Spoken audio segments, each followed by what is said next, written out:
talk about this just one more time, and then I'm going to let it drop. In my last video, I used a poster that designated as an atheist certain thinkers. Einstein, Carl Sagan, Charles Darwin, and I got comments, not very many, but a few, that these were in fact not atheists.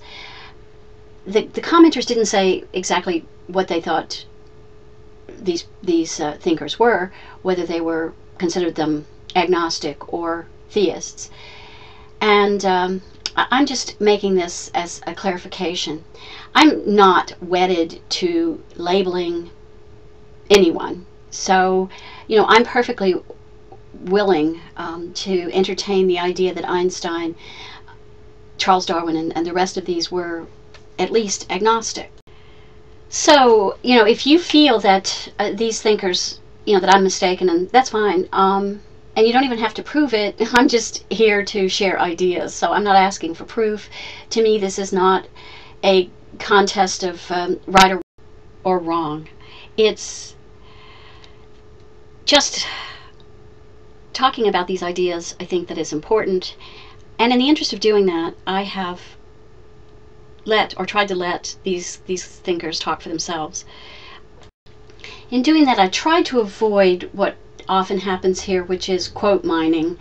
I've included some of the things they said in their writings, but I've also included the source for it. As I said earlier, it's not about, it's not a big deal with me to be right or wrong. It just isn't. In the vein of that, I've got to admit that I made another mistake in that video, and it was pointed out to me, and I appreciated it. I've said in the past that women here shouldn't be so much evaluated on what they look like, and yet I mentioned that Valerie, Professor Anton's wife, was beautiful, which I think is a faux pas on my part. It's a mistake. Not that she's not beautiful, of course she is, but what she looks like is no more the point than what anybody, any man making a video looks like, and that's almost never mentioned. So, you know, I shouldn't make videos when I'm tired, and I made that one pretty late on a Saturday night. But I thought the comments on that video were interesting, and they engaged my mind. So I'm just going to let Darwin and Jefferson and the rest of them speak for themselves now, and then get your opinions. Take care. Question with boldness even the existence of God, because if there be one, he must more approve of homage of reason than that of blindfolded fear. It will come when the mystical generation of Jesus by the Supreme Being as his Father in the womb of a virgin will be classed with the fable of the generation of Minerva in the brain of Jupiter. In every country and in every age, the priest has been hostile to liberty. He is always in alliance with the despot, abetting his abuses in return for protection to his own. And of Darwin, these quotes: "How so many absurd rules of conduct, as well as so many absurd religious beliefs, have originated we do not know, nor how is it that they have become in all quarters of the world so deeply impressed on the minds of men, but it is worthy of remark that a belief constantly inculcated during the early years of life, while the brain is impressionable, appears to acquire almost the nature of an instinct, and the very essence of an instinct is that it is followed independently of reason." When it was first said that the sun stood still and the world turned round, the common sense of mankind declared the doctrine false. But the old saying, vox populi, vox Dei, the voice of the people is the voice of God, as every philosopher knows, cannot be trusted in science. I have at least, as I hope, done good service in aiding to overthrow the dogma of separate creations. I have never talked to a Jesuit priest in my life. I am astonished by the audacity to tell such lies about me. From the viewpoint of a Jesuit priest, I am, of course, and always have been, an atheist. The idea of God in the religions taught at present is a sublimation of that old concept of the gods. Its anthropomorphic character is shown, for instance, by the fact that men appear to the divine being in prayers and plead for the fulfillment of their wishes. In their struggle for the ethical good, teachers of religion must have the stature to give up the doctrine of a personal God, that is, give up that source of fear and hope which in the past placed such vast power in the hands of priests. It was, of course, a lie what you read about my religious convictions.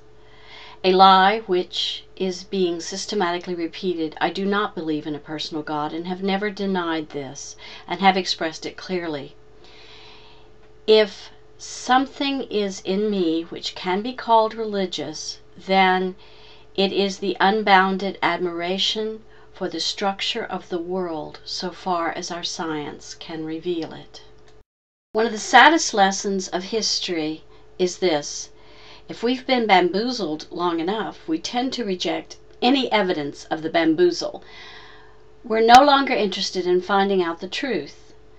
The bamboozle has captured us. It is simply too painful to acknowledge, even to ourselves, that we've been so credulous.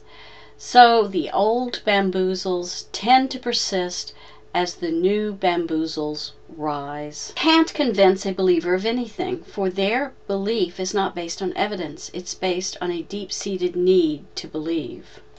Finally, you see here a way too busy graphic that I've created to sort of give an idea of categories, ways of people classify themselves. As I've said, you know, the way you classify yourself, it doesn't say a lot about who you really are a lot of times.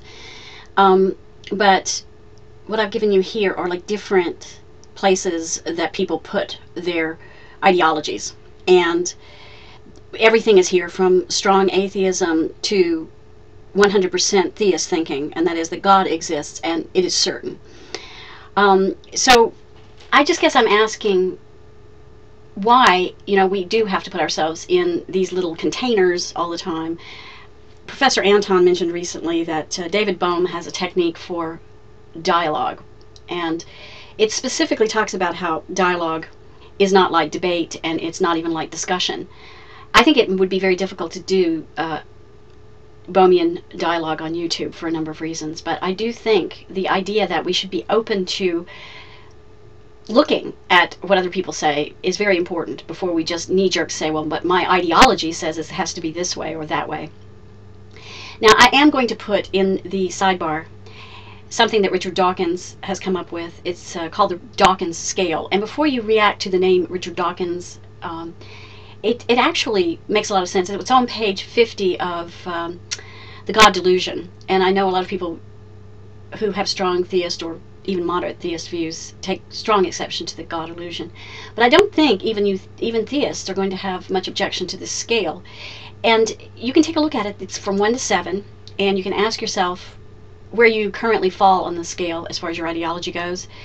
And then ask yourself who you know who falls on the scale at the other extreme. Then maybe just think about how you dialogue with people who have the other extreme, or just even a little bit different extremes. Too much of YouTube is about side taking and ego defense once you've taken a side, and defending whoever is on your side, no matter whether you really have anything in common with them or not. So anyway, that's what I'd like. Just take a look at the Dawkins scale, see where you are from 1 to 7, or where you think you are, and see who doesn't fall within that. And then try to see the humanity of the person who doesn't completely agree with you, because I think that's maybe the way we have better dialogue here. But who knows? Take care, guys. Bye.